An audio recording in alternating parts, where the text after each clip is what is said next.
La presentación de conclusiones en la audiencia del debate oral y público. Un momento verdaderamente relevante dentro de la audiencia, el cual vamos a estar matizando a continuación.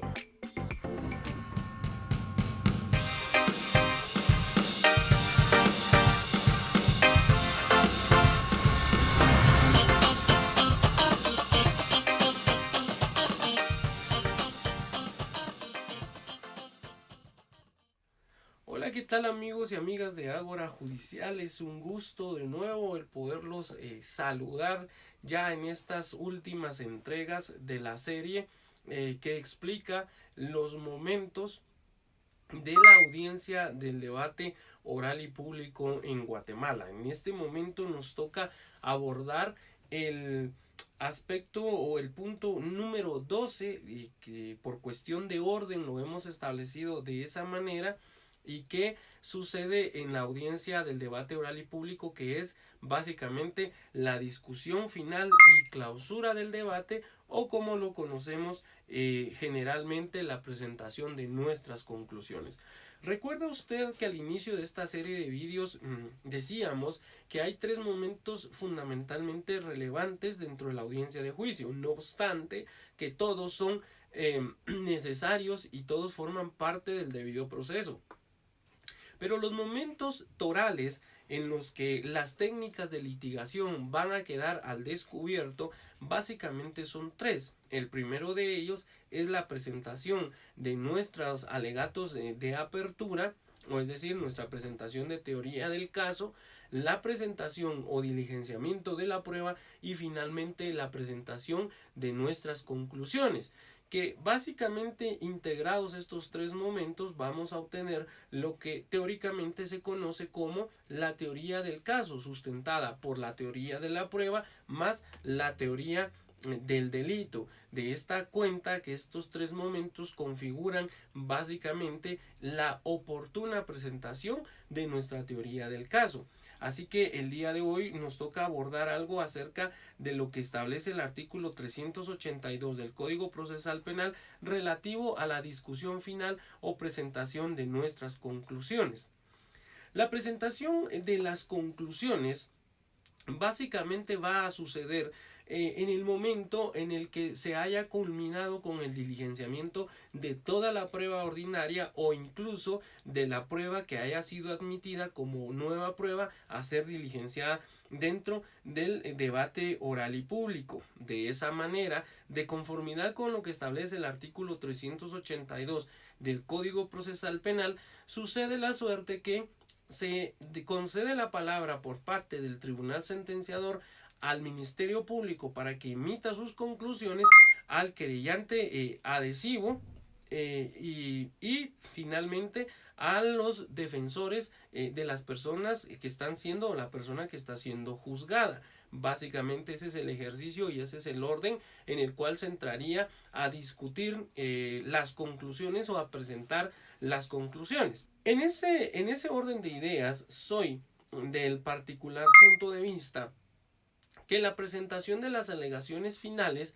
refieren únicamente a un momento explicativo de la aplicación de la norma jurídica que se desea y en todo caso de la contextualización de la interpretación que el tribunal sentenciador debe de darle a la prueba que ha sido diligenciada.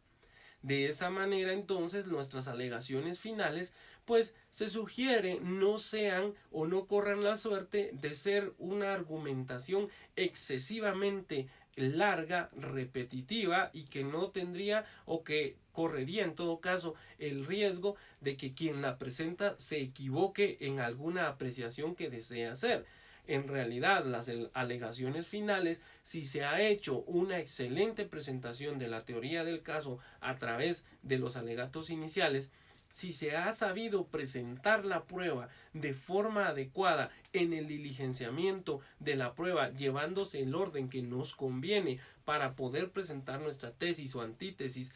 ante el tribunal sentenciador, la presentación de nuestras conclusiones no va a referir de temas exageradamente o argumentaciones exageradamente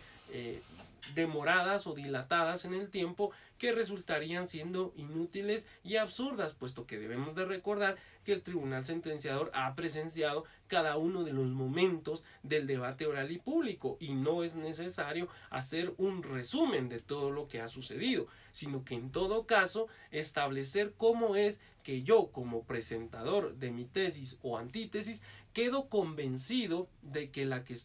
tesis o antítesis que estoy presentando es la que debe de acoger el tribunal sentenciador y no la del contrario. Y de esa cuenta entonces podemos hacer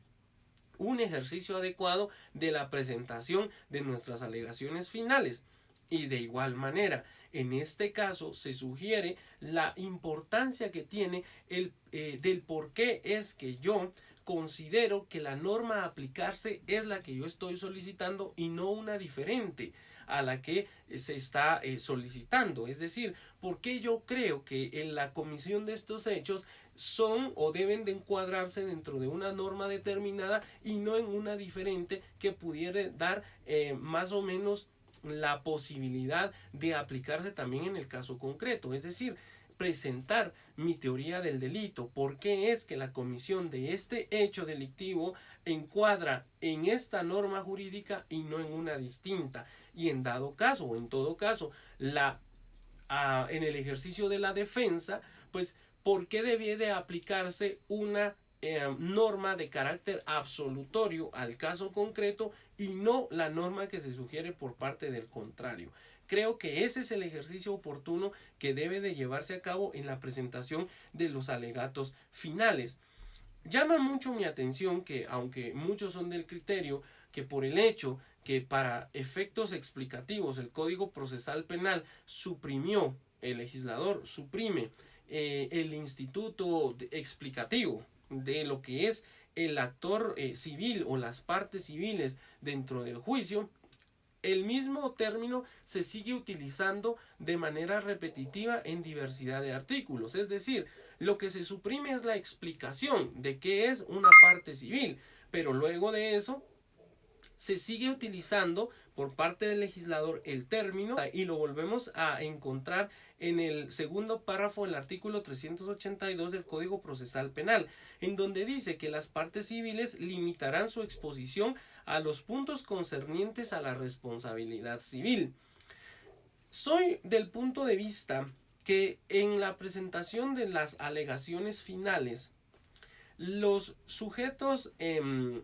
procesales, en este caso quien reúne la calidad de actor civil, como se denominaba antes, quien está haciendo una reclamación de reparación a su conveniencia, su ejercicio en la presentación de los alegatos finales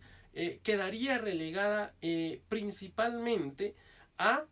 adherirse a la alegación de quien ejerce la acción penal, en este caso de carácter público, es decir, a la alegación referida por parte del Ministerio Público.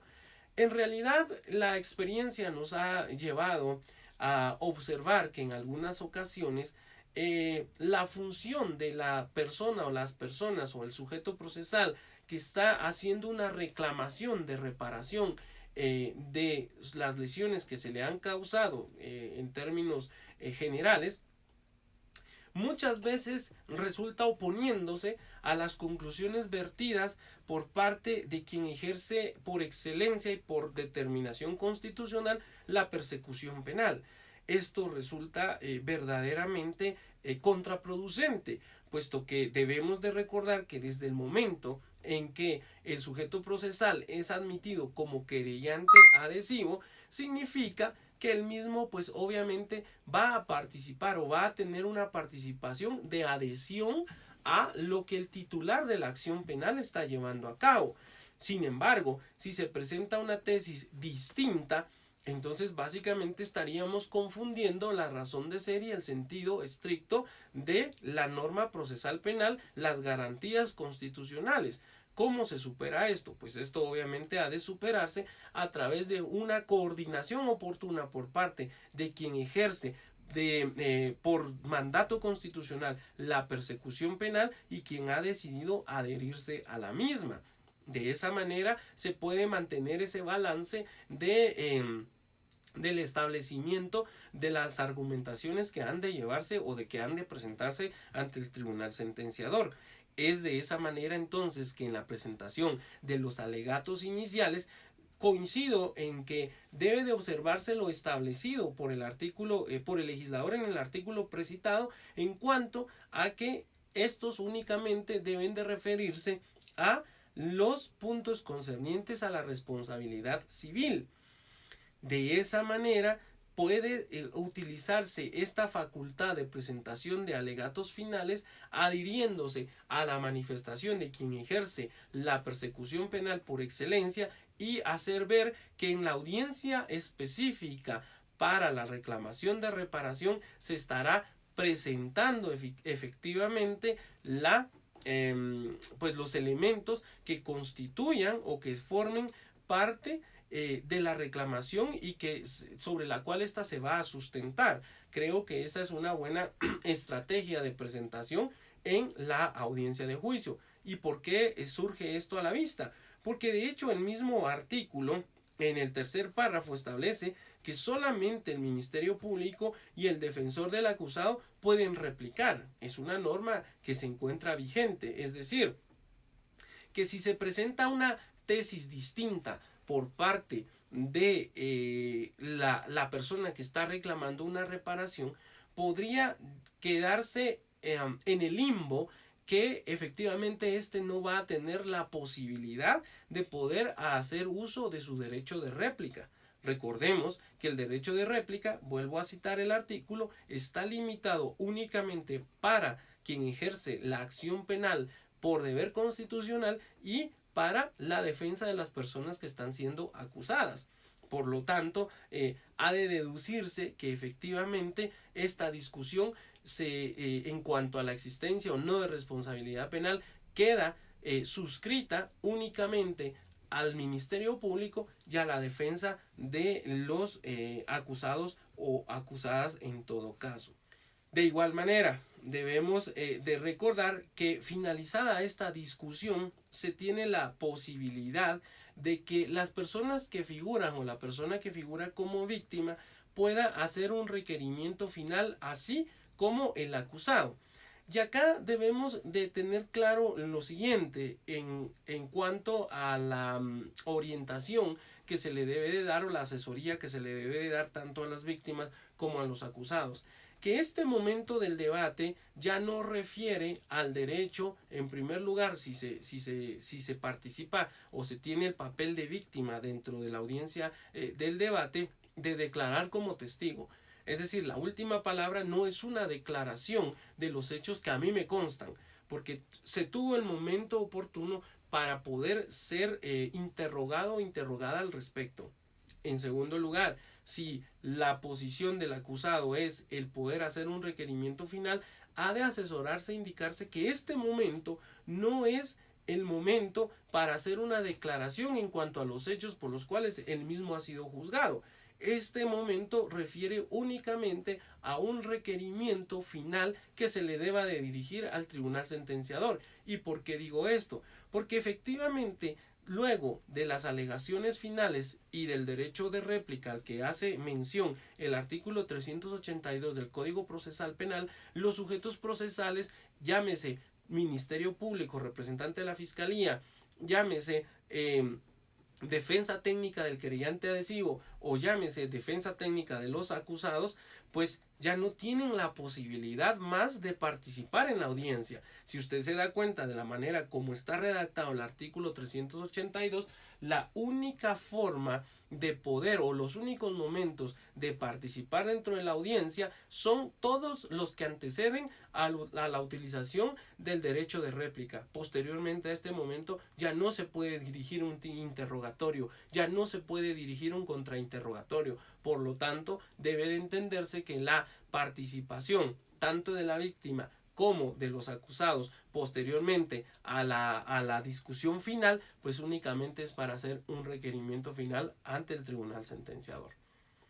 Para mí ha sido un honor de nueva cuenta el estar con usted, el poder comunicarnos por este canal. Les recuerdo, suscríbase a nuestro canal, dele like al video, por favor compártalo. Igualmente, si a usted le interesa ahondar en este tema, en nuestros podcasts, pues tomamos mucho más tiempo para dar nuestros puntos de vista relativos al tema que hemos discutido el día de hoy. Recuerde, suscríbase, comparta, dele like a nuestros videos y nos seguimos viendo en una próxima entrega. Que tenga usted una excelente semana.